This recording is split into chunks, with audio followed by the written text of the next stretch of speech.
Stefon Diggs and the New England Patriots parting ways after a season that ended in a Super Bowl has set tongues wagging across the internet, and the things being said about the relationship between Diggs and head coach Mike Vrabel are raising questions that need answers. The timeline between these two is one that went from public praise to a release nobody saw coming, and we are going to break it all down piece by piece. So, Stefon Diggs is out of New England, and what he said and what was said about him tells a story that goes deeper than just a contract decision. Let's get into it.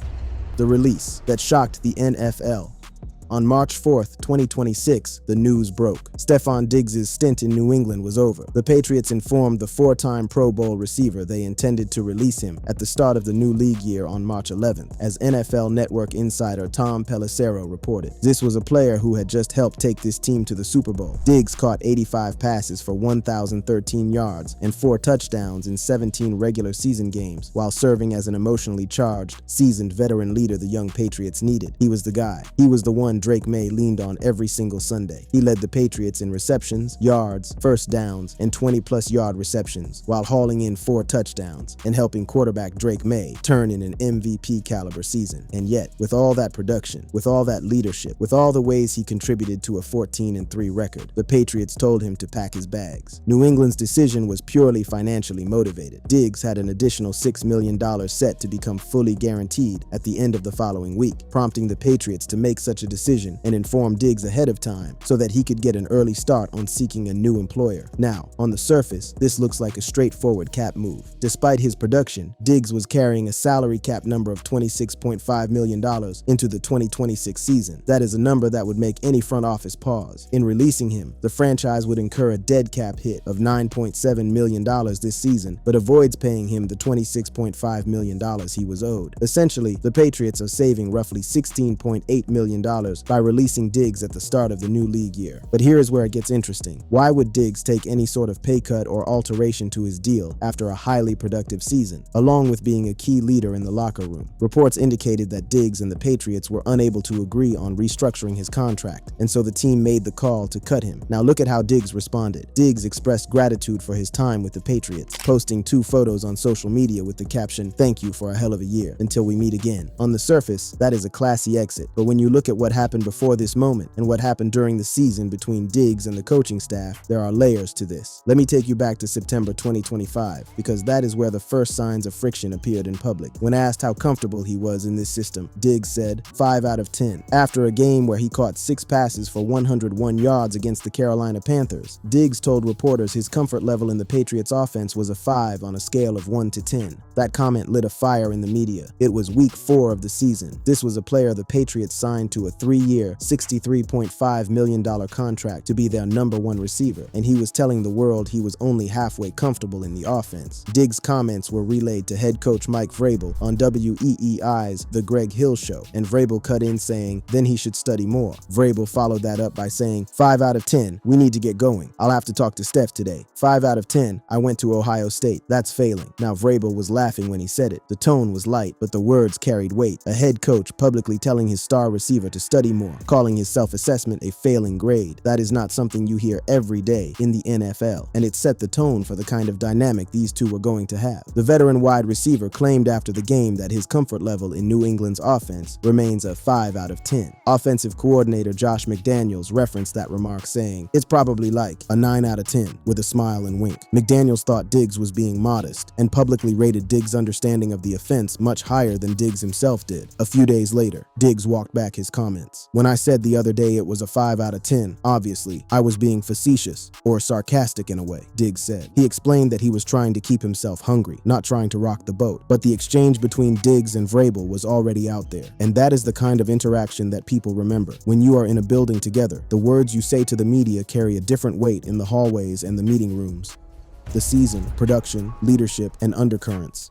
After the 5 out of 10 moment, Diggs did what Diggs does. He went to work, and the production spoke for itself. Diggs finished the 2025 season with 85 catches for 1,013 yards and 4 touchdowns, and produced some big moments, especially in the regular season. Diggs finished with 31 receptions and 415 receiving yards in the Patriots' 4 primetime games. He also had 5 overall games with over 100-plus yards receiving, and actually was the team's first 1,000-yard receiver since Julian Edelman in 2008. 2019. That last stat says a lot. The Patriots had not had a receiver hit that mark since Julian Edelman. Diggs did it in his first year in the building, coming off a torn ACL from his time with the Houston Texans. He played in every single game despite undergoing off-season ACL surgery, and it was not just about the numbers. The 32-year-old receiver emerged as an emotional leader for the Patriots, firing the team up with pre-game speeches. He popularized the phrase, "We all we got, we all we need," within the Patriots locker room. Other teams had used it before, but the Patriots took it and ran with it during the past playoff run. This was a team that went 4-13 the year before. The Patriots finished their season at the Super Bowl after going 4-13 the year prior.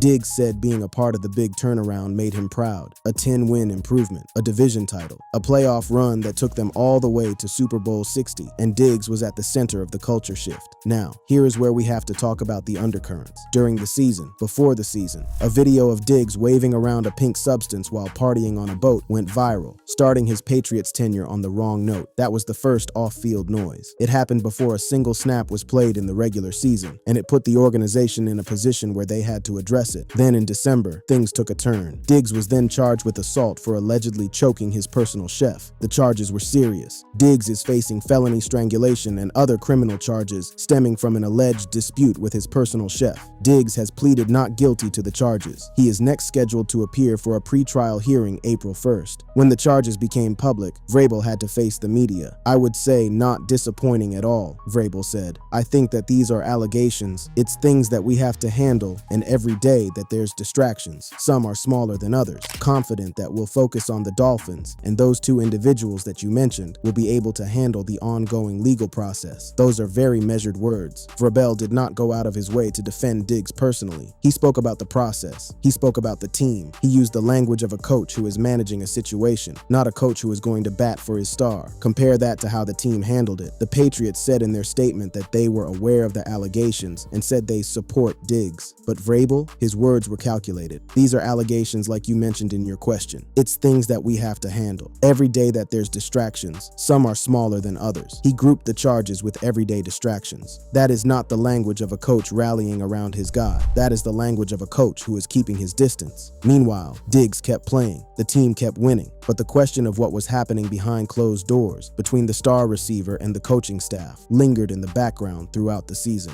Skip Bayless later mentioned Diggs' performance during New England's upset win against the Buffalo Bills in Week 5, which marked one of the 5 times the wide receiver recorded 100-plus receiving yards in a game last season. That was a statement game. Diggs going back to Buffalo and putting up numbers. But even in those moments, there was a sense that Diggs was playing with a chip on his shoulder that went beyond the opponent on the other side of the field. The Super Bowl fallout and what Vrabel really said.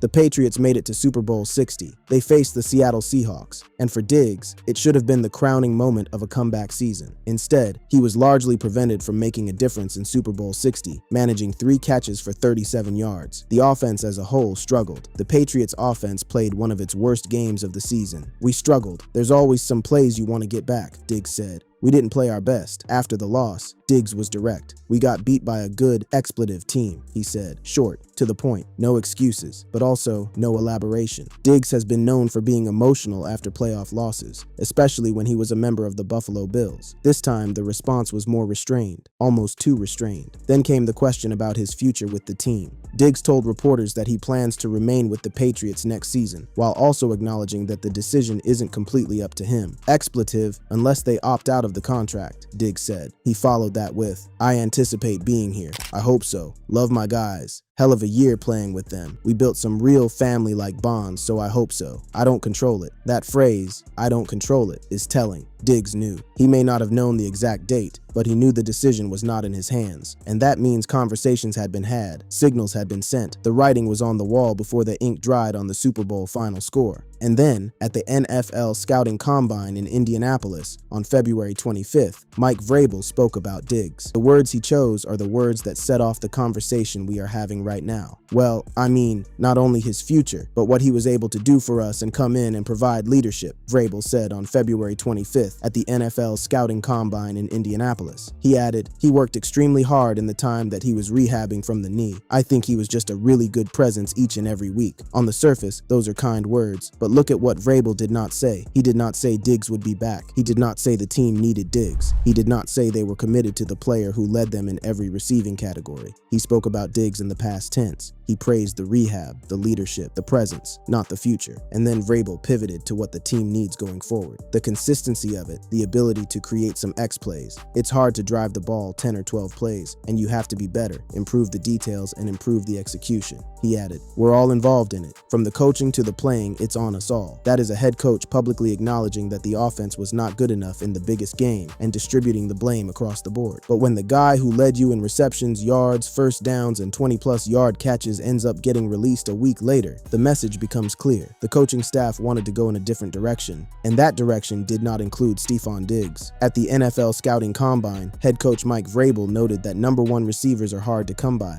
They're not going to be there in free agency. You have to try to draft them. I think that's where a lot of them are. You develop them, Vrabel said. He said that before the release was even announced. He was already telling the world the Patriots were moving on. He was already mapping out a future without Stefon Diggs, and everyone heard it. The father figure comment and the irony.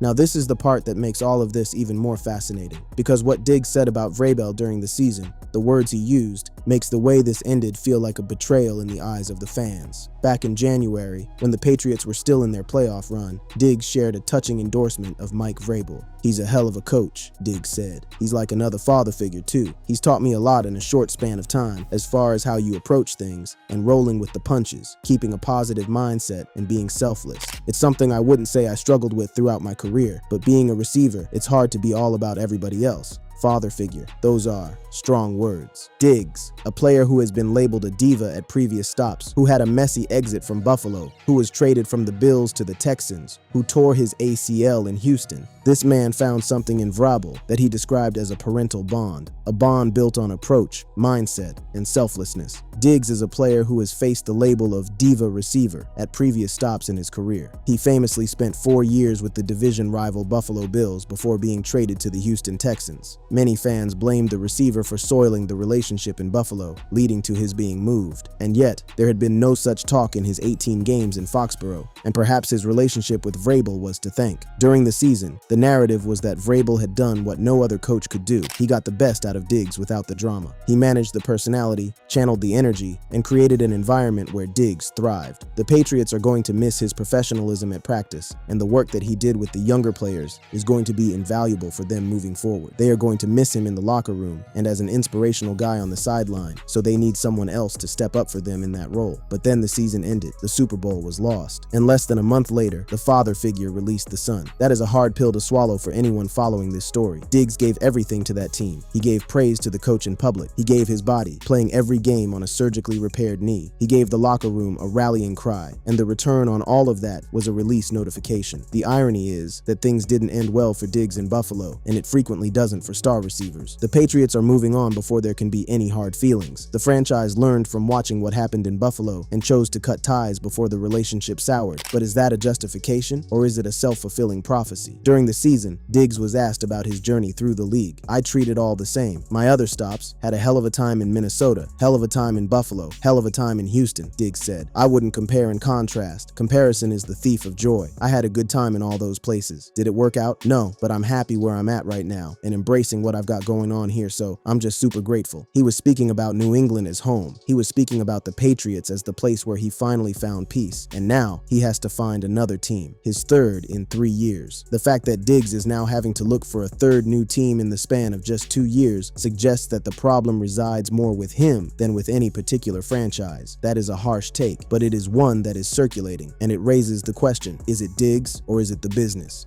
What happens now, and was the title true?